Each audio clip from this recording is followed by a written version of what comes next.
Shalom, ada sukacita, banyak berkat, duit lancar. Tuhan Yesus memberkati kita. Salam jumpa kembali, salam sehat untuk semua sahabat Richard Surinta dimanapun saudara berada. Tuhan Yesus memberkati, Tuhan Yesus menyertai kita semuanya. Jangan lupa subscribe dan klik loncengnya, bahkan share, supaya saudara selalu mendapat notifikasi 4 generasi yang jahat di mata Tuhan. Ya, kita belajar. Mudah-mudahan saudara tidak masuk dalam generasi ini.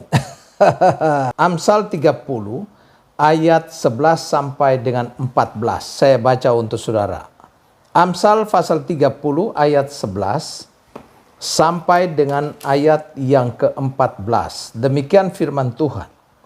Ada keturunan yang mengutuki ayahnya dan tidak memberkati ibunya. Ya, ayat 12. Ada keturunan yang menganggap dirinya tahir, tetapi belum dibasuh dari kotorannya sendiri. Ayat 13. Ada keturunan yang berpandangan angkuh, yang terangkat kelopak matanya. Ayat 14. Ada keturunan yang giginya adalah pedang, yang geliginya adalah pisau, untuk memakan habis dari bumi orang-orang yang tertindas, orang-orang yang miskin di antara manusia. Saudaraku yang kekasih dalam Tuhan, sahabat Richard Surinta dimanapun saudara berada, kata keturunan dari ayat yang tadi kita baca, yang dipakai dalam terjemahan Indonesia sebenarnya lebih tepat kalau diterjemahkan menjadi generasi. Jadi saudara bisa lihat situ ada generasi yang mengutuki ayah dan tidak memberkati ibunya. Ada keturunan yang menganggap dirinya tahir. Ayat 13. Ada keturunan yang berpandangan angkuh. Ayat 14. Ada keturunan yang giginya adalah pedang. Jadi saudara, inilah generasi-generasi yang jahat di mata Tuhan. Kata Ibrani yang dipakai generasi itu dore.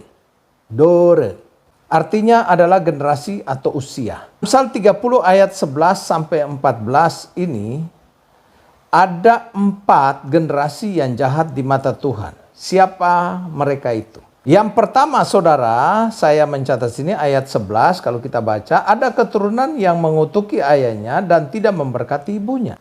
Berarti generasi yang pertama jahat di mata Tuhan adalah generasi yang tidak menghormati orang tua. Generasi ini adalah sekelompok orang yang berperasaan, yang menghina orang tua mereka. Ini adalah pelanggaran langsung dari hukum kelima, yaitu hormatilah orang tuamu, Keluaran 20 ayat 12, dan juga Efesus 6 ayat 2. Saudaraku yang kasih dalam Tuhan, apa akibat daripada orang yang tidak memberkati ibunya, dan juga dikatakan apa akibat daripada orang yang mengutuki ayahnya? Menurut Alkitab, dalam perjanjian lama, orang yang melanggar hukum ini tui hukuman mati. Perhatikan 2 contoh ayat ini. Dari Keluaran 21 ayat 15 dan 17. Ayat 15 berkata begini. Siapa yang memukul ayahnya atau ibunya, pastilah ia dihukum mati. 17. Siapa yang mengutuki ayahnya atau ibunya, ia pasti dihukum mati. Di dalam Imamat 20 ayat 9. Apabila ada seorang yang mengutuki ayahnya atau ibunya, pastilah ia dihukum mati. Ia telah mengutuki ayahnya atau ibunya, maka darahnya tertimpa kepada dirinya sendiri. Luar biasa. Jadi saudaraku yang kasih dalam Tuhan, ini generasi.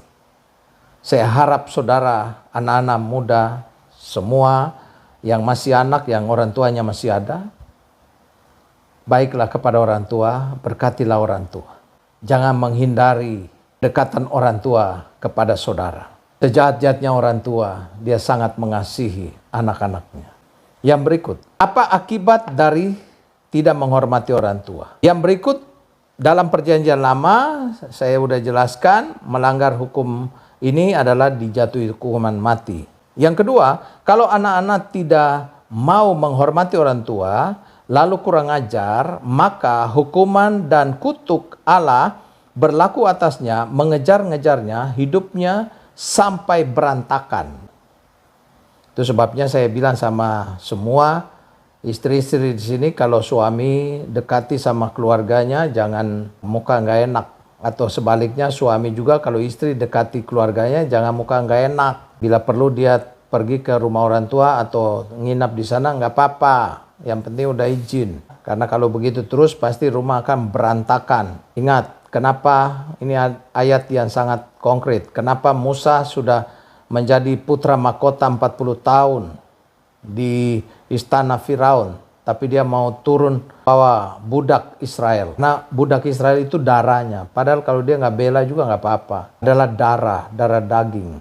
Jadi hubungan darah tidak boleh dipisahkan. Lalu bagaimana seharusnya kita menghormati orang tua? Saya mencatat sini, Calvin menganggap bahwa ada 3 hal yang cakup dalam hukum ketiga menghormati orang tua. Yang pertama, hormat. Yang kedua, taat. Yang ketiga, sikap tahu berterima kasih. Jadi kita harus taat kepada orang tua, hormat kepada orang tua, dan berterima kasih. Generasi yang kedua yang jahat di mata Tuhan. Generasi yang munafik dan suka membenarkan diri sendiri. Ayat 12. Ada keturunan yang menganggap dirinya tahir, tetapi belum dibasuh dari kotorannya sendiri. Generasi ini atau tipe ini adalah orang yang merasa dirinya tahir. Berasal dari kata tahir ini, dari kata Ibrani, tahore atau suci. Orang yang merasa dirinya suci, tetapi sebenarnya najis. Itu kata Alkitab. Ini adalah tipikal orang munafik. Ciri-ciri orang munafik. Yang pertama, suka berdusta. Yang kedua, suka ingkar janji. Yang ketiga, bersumpah palsu. Yang keempat, ciri orang munafik, menyebar berita bohong, suka fitnah. Yang kelima, senang di atas penderitaan orang. Yang berikut, ketujuh adalah melakukan korupsi. Yang ketiga, generasi yang jahat di mata Tuhan. Generasi yang sombong. Ayat 13 kita baca. Ada keturunan yang berpandangan angkuh, yang terangkat kelopak matanya. Kata sombong diterjemahkan dalam bahasa Ibrani rum, yang artinya angkuh, sombong, suka menepuk dada. Ya.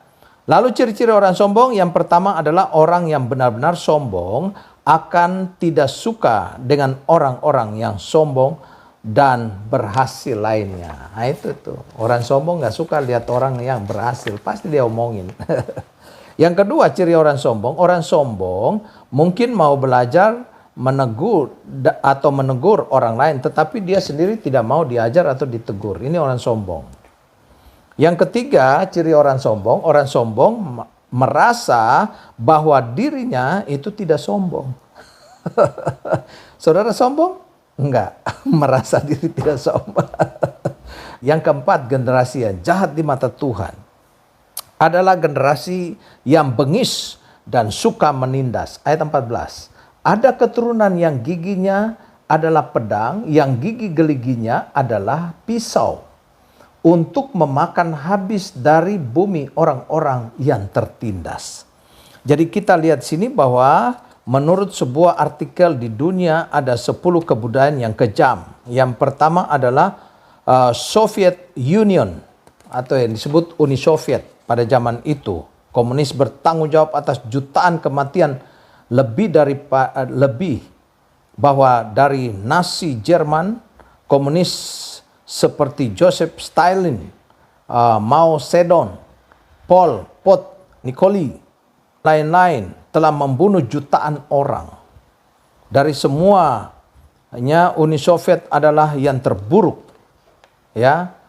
Dikatakan apa? Stalin sendirian membunuh 1 sampai 60 juta orang. Uni Soviet itu mungkin salah satu musuh terbesar Amerika. Yang kedua adalah Nazi yang membunuh sedikit 4 juta orang tewas dalam Holocaust, dengan beberapa spekulasi lebih dekat ke 11 juta. Dan Nazi Jerman memulai perang terburuk sejak dalam sejarah manusia, Perang Dunia Kedua. Yang ketiga adalah kekaisaran Aztec. Saya nggak usah jelasin, saudara bisa tahu. Bahwa yang keempat, kekaisaran Roma pada saat itu ya, yang menganiaya orang-orang Kristen. Yang kelima adalah Korea Utara. Keenam, ini orang-orang yang jahat di mata Tuhan. Yang keenam, kekaisaran Viking. 7, suku Apache. Ini adalah seperti ninjanya Amerika. Yang kedelapan, kekaisaran Mongol. Mongol dianggap barbar dan biadab. Mereka mendominasi Eropa dan Asia, dan yang paling terkenal pasukan berkuda dipimpin oleh salah satu komandan militer terbesar dalam sejarah, Genghis Khan. Ya. Yang kesembilan adalah peradaban Maori.